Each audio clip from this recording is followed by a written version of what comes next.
Welcome guys, कैसे हैं? आशा है अच्छे होंगे। साथ ही सी प्रोग्रामिंग में स्ट्रिंग फंक्शंस में आज हम कवर करेंगे स्ट्रिंग कंपेयर फंक्शन को। काफ़ी इंपॉर्टेंट फंक्शन है, सीखना बहुत ज़रूरी है। किस प्रकार से हम कंपेयर करेंगे स्ट्रिंग को, ये सारा बारीकी से जानते हैं इस वीडियो में, तो इसमें अंत तक बने रहेगा। नमस्कार साथियों, मेरा नाम है मनोज कुमार और आप देख रहे हैं कंप्यूटर ज्ञान गुरु चैनल। तो चलिए सीख लेते हैं। देखिए, जो str कंपेयर फंक्शन है वो किन्हीं भी दो स्ट्रिंग को कंपेयर कराता है और हमको रिजल्ट देता है एज ए इंटीजर। यानी कि यदि वो दोनों स्ट्रिंग इक्वल है, इक्वल का मतलब मान लीजिए पहली स्ट्रिंग के अंदर लिखा हुआ है RAM और दूसरी स्ट्रिंग के अंदर भी लिखा हुआ है RAM, ना कि ARM। आप देख रहे हो दोनों करैक्टर हमारे पास सेम है, दोनों के अंदर वही करैक्टर्स हैं बट इनकी पोजीशन अलग है। तो कंपेयर फंक्शन क्या करेगा, वो एक एक पोजीशन पे जाके चेक करता है कि सेम पोजीशन के ऊपर सेम करैक्टर है तो वो इक्वल मानता है और हमको रिटर्न कराता है उसके लिए 0। इसका मतलब दोनों स्ट्रिंग हमारी इक्वल है।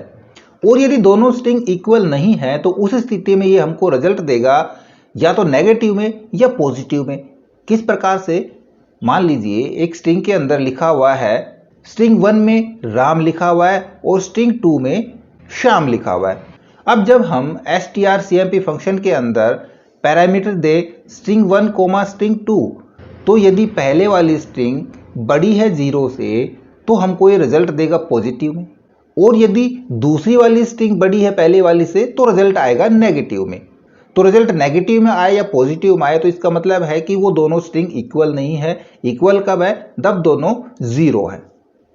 अब यहाँ पे एक एग्जांपल और देखते हैं। यदि मेरे पास पहली स्ट्रिंग के अंदर लिखा हुआ है RAM और दूसरी के अंदर भी RAM लिखा है बट वहाँ पे सारे स्मॉल हैं, पहली वाली के अंदर एक कैपिटल लेटर है, तो इस स्थिति में strcmp फंक्शन है वो हमको नेगेटिव या पॉजिटिव रिजल्ट देगा। वो यहाँ पे इनको इक्वल नहीं मानेगा क्योंकि ये केस सेंसेटिव फंक्शन होता है। यदि दोनों स्ट्रिंग्स में कैपिटल है तो ये इक्वल मानेगा या दोनों में लोअर केस है तो इक्वल मानेगा। अब यदि इस स्थिति में हमने इसको कंपेयर कराना है तब उसके लिए फंक्शन यूज करते हैं strcmpi फंक्शन। तो चलो इनका एग्जांपल करके देख लेते हैं। तो यहाँ पे देखो मैंने दो स्ट्रिंग ली है, स्ट्रिंग 1 50 के साइज की और स्ट्रिंग 2 भी 50 के साइज के लिए। अब हम यूजर से इनपुट लेंगे, यूजर जो भी इनपुट डालेगा, एंटर फर्स्ट स्ट्रिंग हमने स्टोर करा लिया उसको स्ट्रिंग 1 के अंदर, फिर एंटर सेकंड स्ट्रिंग, उसको हमने स्टोर करा लिया स्ट्रिंग 2 के अंदर। अब यहाँ पे हमने कंडीशन दी है, यदि strcmp फंक्शन के अंदर स्ट्रिंग 1 कोमा स्ट्रिंग 2, अब देखो यहाँ पे पहले हमने ये स्ट्रिंग ली है, यदि ये बड़ी है तो हमको पॉजिटिव रिजल्ट मिलेगा और ये बड़ी है तो नेगेटिव रिजल्ट मिलेगा। बट हमने क्या दिखा, यहाँ पे हमने लिखा है str1 coma str2 equal equal 0। यदि वो 0 के बराबर है मतलब कि दोनों इक्वल हैं तब रिजल्ट आ जाए printf string is equal. Else if दूसरी condition strcmp string 1 comma string 2 greater than 0, then result हमारा क्या बने, हमारा रिजल्ट आउटपुट में दिखा दे कि first string is greater. Otherwise तीसरा रिजल्ट हमको यहाँ पे कंडीशन देने की जरूरत नहीं है, सीधा हम एल्स के अंदर लिख सकते हैं कि second string is greater. Simple सा कॉन्सेप्ट था, सिंपल सा लॉजिक था। इसको अब हम रन करा के देख लेते हैं। मैं यहाँ पे करा लेता हूँ रन एंड बिल्ड पे क्लिक, और यहाँ पे पहले हम एक स्ट्रिंग डालते हैं। मैं यहाँ पे कराता हूँ राम, एंटर प्रेस कराएंगे, दूसरी स्ट्रिंग भी मैं यहाँ पे राम डालता हूँ तो ये कह रहा है स्ट्रिंग इज इक्वल।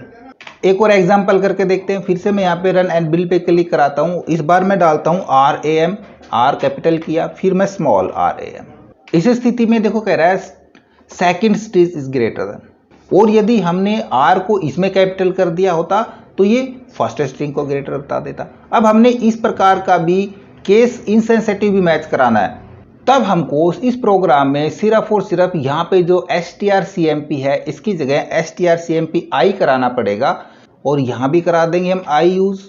अब इसको सेव करा के हम इसको रन एंड बिल्ड पे क्लिक करा देते हैं। अब चेक कराते हैं, यहाँ पे कराता हूँ मैं R को कैपिटल और कराता हूँ R को स्मॉल, एंटर प्रेस कराएंगे, कह रहा है स्ट्रिंग इज इक्वल। क्योंकि अब ये केस इनसेंसिटिव बन गया। अब स्मॉल लेटर हो चाहे कैपिटल लेटर हो, ये यदि उसको सेम पोजीशन के ऊपर सेम कैरेक्टर मिलता है तो ये हमको उसको इक्वल निकाल के देगा, यानी कि 0 रिजल्ट निकाल के देगा। ओके, आशा करूंगा वीडियो आपको जरूर अच्छा लगा होगा। इसी प्रकार अच्छे अच्छे वीडियो देखते रहने के लिए लगातार हमारे साथ बने रहे। हमारी वीडियोस को ज़्यादा से ज़्यादा हम दोस्तों में शेयर करें, में लाइक करें, और यदि नया हमारे चैनल पे तो हम सब्सक्राइब जरूर कर लें।